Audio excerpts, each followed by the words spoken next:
शुरुआती दृश्य में मिलो स्टैनफील्ड नामक एक व्यक्ति को दिखाया गया है जो ऑटिज्म स्पेक्ट्रम डिसऑर्डर या ASD से पीड़ित है। वह न्यू जर्सी की एक सड़क पर खड़ा है जो पास की एक फूल की दुकान में एक महिला पर नजर रख रहा है। इस दौरान वह अपने आसपास होने वाली घटनाओं के समय से संबंधित कुछ जटिल गणनाएं भी करता हुआ दिखाई देता है। मिलो एक यात्री, बस, एक गड्ढे, एक स्ट्रीट आर्टिस्ट और एक साइकिल सवार को तेज गति से आते हुए देखता है। इन अवलोकनों के बाद वह सड़क पार करता है और रणनीतिक रूप से गड्ढे के बगल में एक मेल बॉक्स के ऊपर एक पेन रखता है। इसके तुरंत बाद उसकी योजनाबद्ध श्रृंखला प्रतिक्रिया होती है। एक टैक्सी गड्ढे पर चलती है जिससे पानी पेन पर गिर जाता है, जिससे वह जमीन पर गिर जाता है।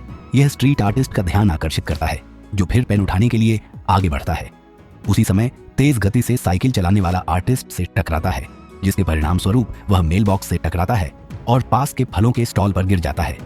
सड़क पर अराजकता फैल जाती है जिससे बस चालक सहित सभी का ध्यान भटक जाता है। नतीजतन वह ट्रैफिक लाइट के लाल होने पर ध्यान नहीं देता और सड़क पार कर रही उसी महिला को टक्कर मार देता है जिससे उसकी मौके पर ही मौत हो जाती है। और लोग कहते हैं कि गणित खतरनाक नहीं है। फिर मिलो यह पुष्टि करने के बाद कि उसकी योजना सुचारू रूप से चल रही है, घटनास्थल से चला जाता है। फिर दृश्य FBI की विशेष एजेंट ओलिविया डनहम पर कट जाता है। वह होमलैंड सिक्योरिटी के फ्रिंज डिवीजन के लिए काम करती है जो असाधारण घटनाओं में विशेषज्ञता रखती है। सिर में चोट लगने के कारण लंबे अंतराल के बाद ओलिविया वापस काम पर लौटती हुई दिखती है। जैसे ही वह फ्रिंज मुख्यालय में प्रवेश करती है उसका स्वागत उसके एक साथी अधिकारी चार्ली द्वारा किया जाता है जो टीम का पर्यवेक्षक है। इस बीच एजेंसी के प्रमुख वॉल्टरनेट बिशप ओलिविया की वापसी के बारे में लैब सहायकों में से एक फिलिप ब्रॉयल्स से बात कर रहे हैं। फिलिप कहता है कि वह फॉक्स लिविया नाम की एक डुप्लीकेटर है और चिंता व्यक्त करता है कि क्या वे अपनी टीम में एक धोखेबाज को शामिल कर सकते हैं। यहाँ ये पता चलता है कि कार्यालय के अंदर मौजूद ओलिविया असली नहीं है, वह वास्तव में एक धोखेबाज है जिसे असली ओलिविया की जगह पर लाया गया है। वेल्टरनेट तब फॉक्स लिविया को इस ब्रह्मांड में रखने और असली ओलिविया की यादों को उसमें प्रत्यारोपित करने के पीछे अपनी मंशा का खुलासा करता है।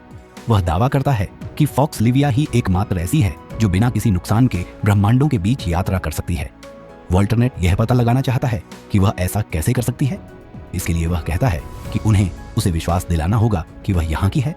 फिलिप पूछता है कि अगर उसकी नई पहचान नहीं टिकती तो क्या होगा, जिस पर प्रमुख जवाब देता है कि उसके बाद उसकी अब कोई जरूरत नहीं होगी। बाद में चार्ली टीम को प्रतीत होता है कि यादृच्छिक बस दुर्घटना के बारे में जानकारी देता है जिसके बारे में उनका दावा है कि इस सप्ताह में 2 बार ऐसा हुआ है। दोनों ही मामलों में पीड़ित की मौत हो गई है। फिर वह अपने दल को साइट जांच के लिए जाने से पहले सावधान रहने के लिए कहता है। थोड़ी देर बाद FBI टीम दुर्घटना स्थल पर पहुंचती है और कोई सुराग खोजने के लिए अलग हो जाती है। जांच का नेतृत्व लिंकन ली नामक एक अन्य FBI एजेंट कर रहा है जिसका चेहरा जलने के निशान से खराब हो गया है। चार्ली शरीर का निरीक्षण करती है और उसके फिंगरप्रिंट का इस्तेमाल करके आगे की जानकारी हासिल करती है। उसे अंततः पता चलता है कि मृत महिला का नाम जूलियन फोस्टर है। हालांकि उसे घटनास्थल पर वही बॉल पॉइंट पेन मिल जाता है। प्रत्यक्षदर्शियों से पूछताछ करने के बाद ओलिविया एजेंट ली के पास जाती है और उसे बताती है कि स्थानीय कलाकार पेन उठाने के लिए नीचे झुका था। इसी दौरान वह साइकिल सवार से टकरा गया और फल स्टैंड में गिर गया।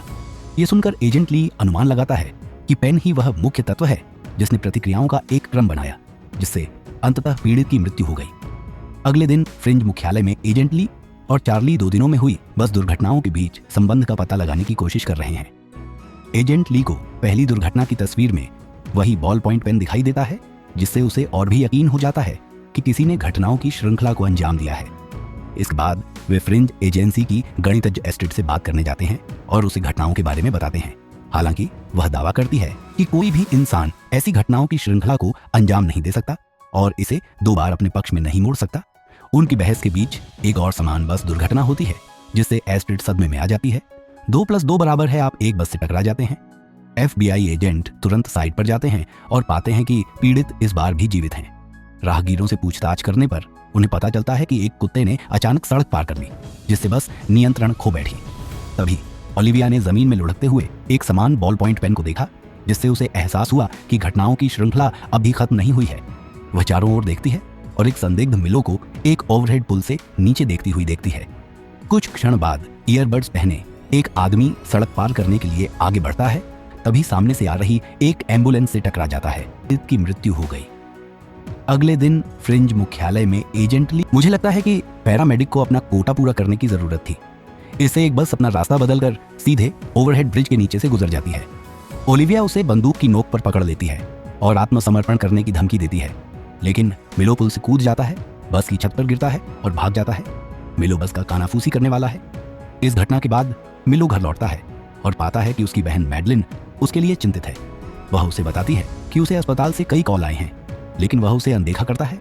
फिर वह उसे आत्मसमर्पण करने के लिए मनाने की कोशिश करती है। दावा करती है कि वह बहुत आगे निकल गया है। हालांकि मिलो उसकी हरकतों का अनुमान लगा लेता है और उसके वाक्य पूरे करता है, जिससे वह प्रभावी रूप से चुप हो जाती है।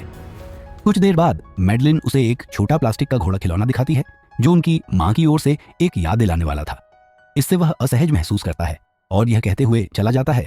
उसके निर्देशों का पालन करते हुए ओलिविया मुख्यालय वापस लौटती है और दुर्घटनाओं के गवाहों से बात करना शुरू करती है। थोड़ी जांच के बाद उसे 3 पीड़ितों और एक चिकित्सा केंद्र के बीच संबंधों का पता चलता है। वे तीनों प्रत्यक्ष या अप्रत्यक्ष रूप से इस केंद्र से जुड़े थे।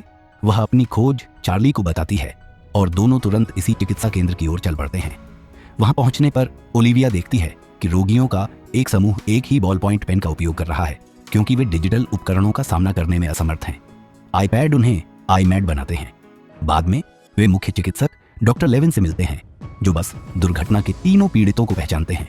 पीड़ितों के बारे में कुछ जानकारी देने के बाद डॉ लेविन बताते हैं कि वे मानसिक रूप से विकलांग रोगियों की बुद्धिमत्ता को बढ़ाने के लिए प्रयोगात्मक प्रक्रियाओं में मदद कर रहे हैं।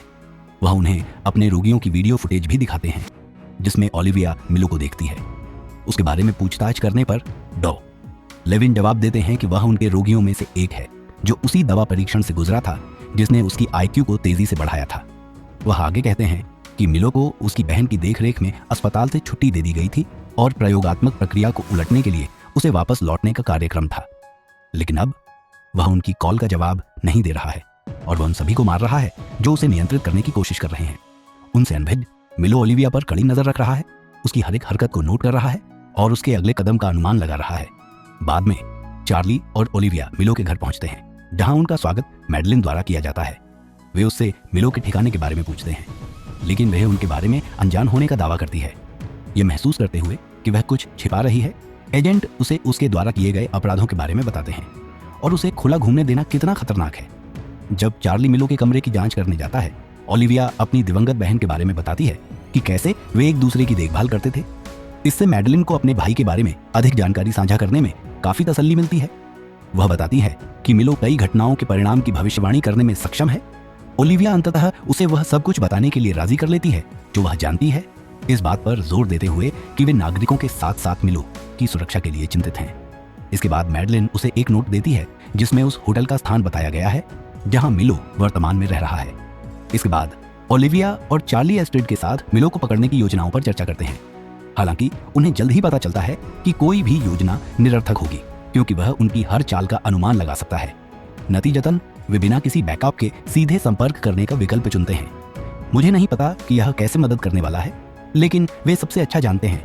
इस बीच मिलो अपने होटल के कमरे में देखा जाता है, खिड़की से नीचे देखता है और अगले कुछ मिनटों में होने वाले परिदृश्यों की कल्पना करता है। वह यह भी हिसाब लगाता है कि वह ओलिविया को निर्माण स्थल के एक चिह्नित क्षेत्र में फुसलाकर, जहां हवा बहुत पतली है, और उसे सीमेंट की ईंटों के भार के नीचे कुचलकर मार सकता है।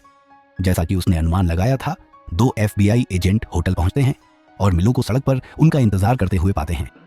फिर वह निर्माण की ओर भागता है, जबकि एजेंट उसका पीछा करते हैं। ओलिविया, जो पतली हवा वाले क्षेत्र के लिए चेतावनी के संकेतों से अनजान है, श्वास यंत्र लगाने के लिए रुकने के बजाय उसमें से भाग जाती है। ये वास्तव में मिलो की गणना को गलत बनाता है। उसने नहीं सोचा था कि वह इतनी मूर्ख होगी। इसके अलावा वह सीमेंट की ईंटों के ढेर से भी बचती है, जिसके बारे में मिलो ने सोचा था कि वह उसे कुचल देगी। खलनायक अपनी गणना को गलत होते देखकर हैरान हो जाता है और अंततः उसके द्वारा पकड़ा जाता है। इन घटनाओं के बाद चार्ली ने ओलिविया से पूछा कि वह श्वास यंत्र लगाने के लिए क्यों नहीं रुकी, जिस पर वह जवाब देती है कि वह चेतावनी के संकेत को नहीं पहचान पाई। बाद में ओलिविया मैडलिन को अस्पताल ले आती है, जहां मिलो एक सुपर कंप्यूटर के साथ बातचीत करते हुए देखा जाता है। डॉक्टर के मुताबिक IQ बढ़ाने वाली दवा बहुत लंबे समय से मिलो के दिमाग में है, जिसकी वजह से वे उलटने की प्रक्रिया को अंजाम देने में असमर्थ हैं। अब उसका दिमाग इतना उन्नत हो गया है कि केवल मशीनें ही उसके विचारों को समझ सकती हैं। इस खबर से दुखी होकर मैडलिन कमरे के अंदर जाती है और खिलौने वाले घोड़े को अपने भाई के सामने छोड़ देती है। उसी शाम ओलिविया अपने स्थान पर होती है जब उसे दूसरे ब्रह्मांड से अपने प्रेमी पीटर का दर्शन होता है। वह उसे बताता है कि वह इस ब्रह्मांड से संबंधित नहीं है। अपने दावे का समर्थन करने के लिए वह याद दिलाता है पीटर उसे अपनी सारी यादें याद करने के लिए प्रोत्साहित करता है और गायब होने से पहले उसे चूमता भी है। इस तरह के और वीडियो के लिए सब्सक्राइब करें, नोटिफिकेशन चालू करें और चैनल की मदद करने के लिए लाइक करें। देखने के लिए धन्यवाद।